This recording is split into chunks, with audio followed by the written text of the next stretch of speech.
One Pacman Party List representative, Enzo Pineda, is now a COVID survivor. His son, actor Enzo Pineda, announced it.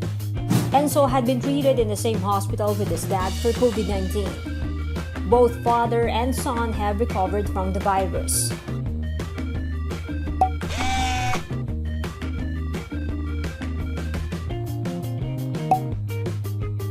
On September 5, the lawmaker announced he tested positive for COVID-19. Even while confined in the hospital, Enzo posted a photo of his dad attending a video conference. The Politiko's son thanked the doctors and health workers who took care of them.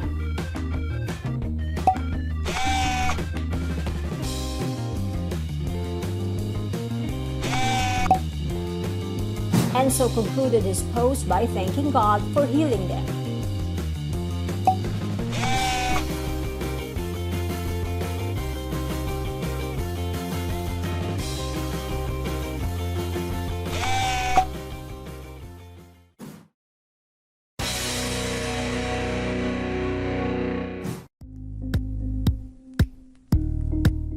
Thank you for watching Politiko TV. Please like and subscribe to our channel for more videos.